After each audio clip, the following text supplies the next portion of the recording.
How you doing, YouTube? Matt Massa Beer Reviews. Back with a little bit of, treat yourself. Beer, hopeful goodness, in the form of Fonteinen. Yeah, I'm getting fancy. I'm trying to pronounce it right. Oh, good God. It's their Armand and Gaston Cuvée. This be blend number 80, season 17-18, for those keeping score at home. And what does it say on here? It says, Fonteinen, Cuvée, Armand, and Gaston is a blend of 1, 2, and 3-year-old lambics. All brewed at brewery 3 Fonteinen. We'll go both the ways with that. Bottle fermented, unfiltered, and unpasteurized. Open carefully. I'm trying not to shake the shit out of this. This particular Cuvée, Armand and Gaston, has been blended with lambics from 7 different barrels and originating from 13 brews. This blend contains 84% matured and old lambics from 8 different brews. Yeah. See, bottling date is the 27th of September 2018. It comes in at 6.5%. Yeah, I don't do a bunch of 3 Fontaine stuff. But every now and then I kind of want it.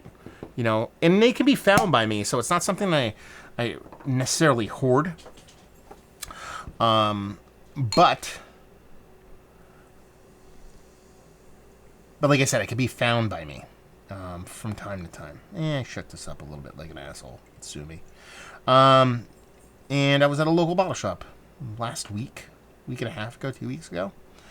And this is sitting on the shelf for 18 American dollars.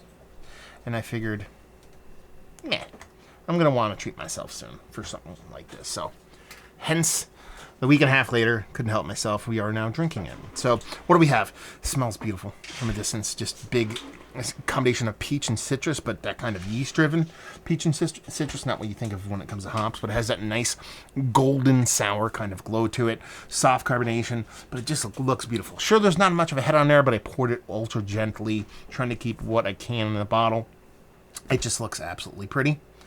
Yeah, what do you want? It looks like hazy, unfiltered apple cider. So yeah, let's even get a nose. I mean, just rich.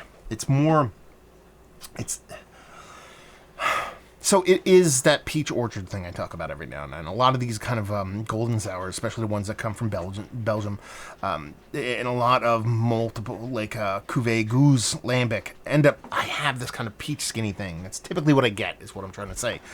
But there's more to this than just that. It's just not that orchardy peach skin thing. There is a nice citrus to this.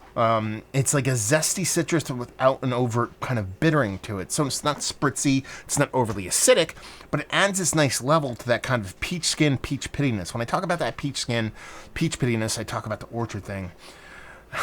And this is multiple levels of explanation.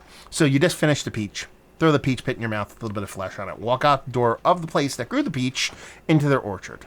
You know what I mean? Just walk around. So you kind of get this kind of mixture of that kind of tannicness from the pit with a little bit of kind of fleshiness, nothing too sweet, but you get that kind of flora and fauna of being outside in the kind of orchard where the peaches are being grown, and you kind of get all the elements of that, the yeastiness, that skin thing I talk about so much, but a little bit of that internals also. But there is this citrus portion to it too. It just can't be denied. Like I said, it has a soft, and that's, I want to say zesty, but when I say zesty, 9 times out of 10, you think of that bittering that comes along with zest. It's that zestiness without that overt bitterness. So almost, okay, let's put it this way, like a kumquat zest, if that makes sense. For those that are like, kumquats are like the anti-orange or the anti-citrus fruit, and that the fleshiness is typically quite bittering, but the skin itself ends up being not nearly as bitter as you would normally think the skin would be on a citrus fruit. It's almost sweeter like. So it's kind of like that kind of zestiness going on. Soft tartness to it. I mean, and it just has this beautiful sweetness to kind of balance everything off. It just smells absolutely beautiful. Let's dive in. Cheers. Okay. Now, I thought this was going to be dry, but I didn't think it was going to be this dry. So, heavy barrel on this. Heavy oak tannin on this. Way more than I expected. So, you go from this big, slightly tart, but big fruited portion of show in the nose. Since you're not getting that overt citrus bitterness from that zestiness, you assume it's going to skew sweet. It doesn't really give you too much of the barrel on the nose. But once you drink it, bone dry. As dry could be. You dive into it, it's got this quick pop of that fruitiness, quick pop of a little bit of malt sweetness, and just kind of clamps down. Give me burps. Clamps down into this really, really dry portion. And it's the coolest thing about it is it stops short of being too dry. Some people will be like, asshole, it can never be too dry. Well, that's you. This is me. And when these get so dry, they're just kind of like dust mouth. I don't dig that. I know some people do. I don't personally, and we're talking about me. We're not talking about you. We're talking about this beer. So you may dig that, but it stops just short of being that super kind of just like caustic level dryness. It's not acidic. There's a soft little acidity to it, soft little tartness to it, but it really is a nice kind of back and forth between that fruited yeastiness in the nose, which you actually get in the taste right at the get, but then it just kind of goes the other direction with that huge oak tannin that really doesn't carry a ton with it. It really is just dryness. Sure, dig into it, you get a little bit of soft vanilla in there, maybe even a little soft toasty kind of character to it, but that's very, very, very minimal, especially compared to how dry the beer kind of comes off. This is for me, this is like a dinner dessert beer. This is something I'd want to open after eating, before I get into a dessert. So you give me this nice kind of rich, kind of savory meal. I save this for after dinner, to where it complements that, because it's just going to come off a little bit sweeter, just a touch, not much. I don't want it to be sweet, but since you're kind of pounding down that savory saltiness, kind of meat, kind of gamey stuff, then you have this, and it kind of doesn't reset your palate, but just adjusts it slightly to where once you actually go into your dessert portion of your food, it just ends up, it kind of bridges you to the dessert, while at the same time propping everything up on both sides. Very unique kind of not unique. A lot of food and beverage kind of works that way, but for me, it would just work perfectly in that kind of thing. And I don't talk about beer and food all that much, but when I have certain beers, they kind of make me think that way, and this is one of them.